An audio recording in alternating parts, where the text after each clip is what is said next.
Buen día, profesor, mi nombre es Jorge Luis Silva y el día de hoy voy a hacer el video sobre la exposición sobre la primera condición de equilibrio que me tocó a mi grupo y a mí.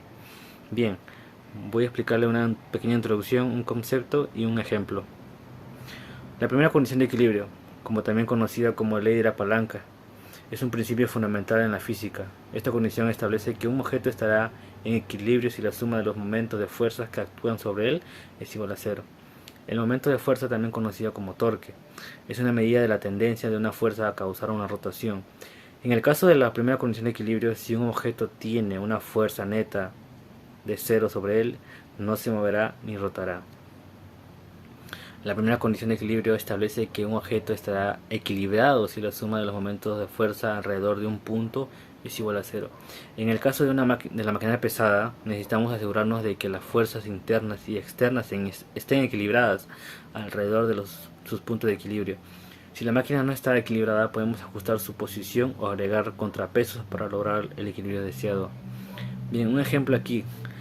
Imaginemos que en el caso en el que tenemos una maquinaria pesada y necesitamos equilibrarlo, la máquina puede tener diferentes componentes como motores, engranajes y otras partes.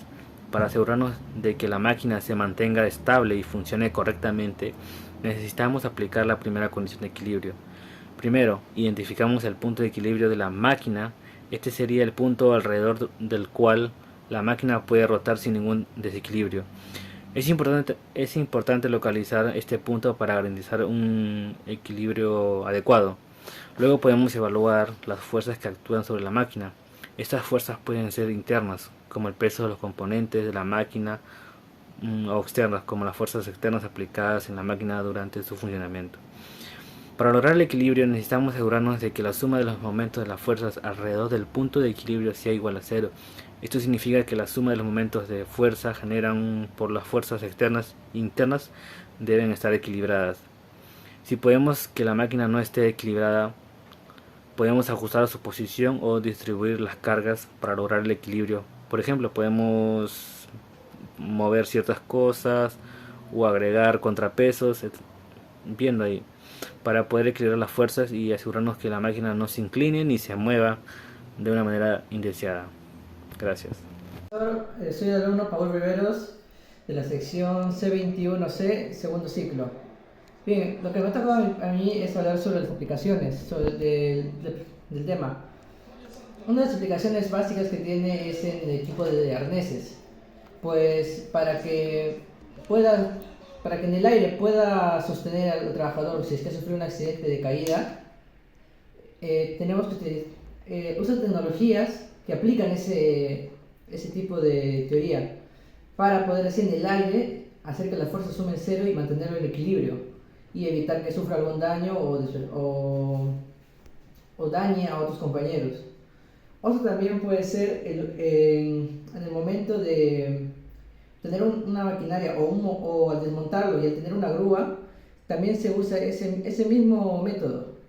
Pues lo usan para que puedan sostenerlo, subirlo y moverlo, sin que haya otras fuerzas que lo puedan mover de más o lo puedan descargar de donde vaya a ir. Buenas tardes, profesores, que le hablo en esta oportunidad es el alumno del segundo ciclo de la carrera de Gestión y Mantenimiento de Maquinaria Pesada, sección C, Carlos Vilca, y en esta oportunidad le voy a hablar sobre los datos curiosos. Como primer dato curioso, tenemos que la primera condición de equilibrio no solo afecta a los objetos sólidos, sino también a líquidos, como la ley de Pascal. Y esto según la Enciclopedia de Biomecánica de la Humanidad. Bueno, como segundo dato curioso tenemos que en la industria del entretenimiento esta condición se utiliza para garantizar que atracciones como la montaña rusa se encuentren en equilibrio estático, evitando así posibles accidentes debidos a fuerzas desequilibradas. Bueno, para finalizar, podemos concluir que esta condición es fundamental en la mecánica, ya que nos proporciona una comprensión clave de cómo las fuerzas interactúan entre sí para mantener el estado de un objeto, ya sea en reposo o en movimiento constante. Gracias.